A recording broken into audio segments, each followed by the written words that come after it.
their house on fire. You know, you got to be really careful of that stuff. There's a lot of, I think there's a lot of seasonal stuff. We haven't had a good snow yet. When people pull out their snowblower, they get their hands in there because they haven't had it running all winter. So they get their hands in there. One of the Avs players got his something worked on. Anyway, in the summer they start getting their lawnmowers out. They go out there with flip-flops because that's the season, that's the weather, and they get toes cut off, you know, so you just have to be really careful. I was using Tom's one time and it clogged up, and didn't realize even when you turn it off, when you pull that clog out, it's still going to make that turn it was in. Yeah, it can do that. And so they got that little stick you're supposed to use, and people go, I don't want to use that stick. The thing I see it happens a lot is everyone goes, well, it's not going to happen to me, you know, and sure enough, you know, it's like, crap. I'm not going to get in an accident. I'm not going to have a fire. It can happen to anybody. And what happens, it happens so fast, you go, you don't have time to think about it.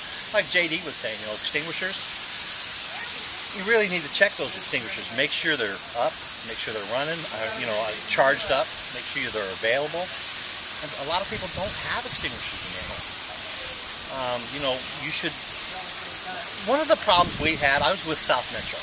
At the time it was called Castlewood Fire. And it had a Littleton, Englewood mailing address. And so what happened with that, people would call the Englewood Fire Department. And Englewood said, well, we got to transfer you to Castlewood. And they didn't know who their local fire department was. So go to your local fire department, go down the block, find the fire station, go in and talk to the guys. You know, are you the guys I called if my house is on fire? I live right up the street. Yes, this is who we are. You know, they're public servants. They work for the people. So whatever you need, God, they offer a lot of services. Here at Arvada, they offer, a lot of departments do that, but they offer car seats. They could give you car seat classes because when you put your car seat in, you're supposed to have there's a certain way to put it in. There's a class they give you. You guys do that? Yeah. And see, so there's a lot of stuff that the fire department can do for you. CPR classes. They'll even do home. We used to do home inspections. You know, you want to know it's not binding. But you can go and say, you know what? This is kind of dangerous to have a 5-gallon can of gasoline in your kitchen. You really don't want to clean your motorcycle in the living room.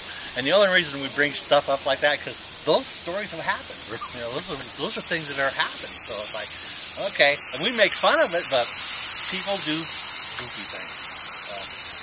Now's the time, if you have some young children or young drivers, I would say, now's the time when the first snowstorm comes, teach them how to drive in the snow, especially now because the first snowstorm is going to be light. It's going to melt fairly quick.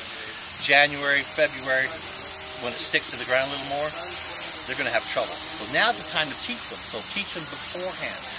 Like JD was saying, education in the fire service, it's a big thing. You know, we teach kids stop, drop, and roll and all this stuff about fire protection. Some of these guys some of these departments have really put themselves out of work.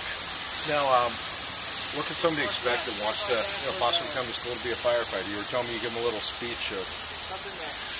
In my speech, I tell the prospective students, I say, well, if you can't get up at 5 o'clock in the morning and pick grandma off the bathroom floor, put her back up on the toilet or put her back in bed, and she has pooped herself, defecated herself, maybe you have to do something else. If you can't go to the call where the mom has accidentally dropped the baby into a vat of boiling water, maybe you ought to do something else. If you can't go to the call where the 7-year-old has hung her teddy bear in the basement and hung herself across from the teddy bear, maybe you ought to do something else.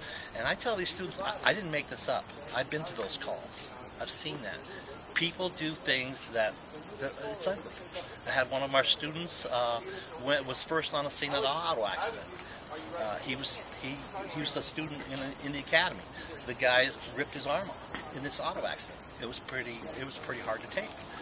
But that's what we do. We go see all this stuff that people do to themselves, to each other, and enact it. That's why it's called an accident. That's why it's called an accident.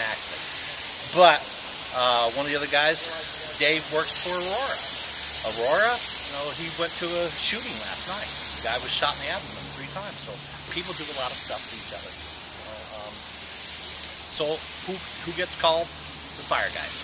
The fire. People don't care. They just want some help. so they call the fire department. They get called from anything from shootings to medical assist to auto accidents to fires to, but they still get calls for cats in trees. And as the old saying goes, you ask any firefighter, they'll say, well, you haven't seen a skeleton in a tree, have you? So, you know, there's things we'll do and things you won't do. Again, it's all public service. You know, they're the customers. That's their fire station. They own that fire station. They own that fire truck. The guys who are firefighters get to use their equipment. And so, what a job. What a job. Going out and helping the public like that, you can't beat it. And that's why it's so tough to get a job as a firefighter now. There's a lot of kids who want, a lot of people who want to become firefighters. In my academy, I have 2 academies. I had 44 students in one, 36 in the other one.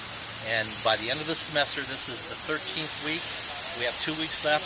We have about 36 and 26. So there's a lot of dropouts, but there's a lot of kids that will make it. There are a lot of students. I have students from 18 to 40. So I got a good variety. Do you get a lot of guys out of the military wanting to come in? A lot of students out of the military.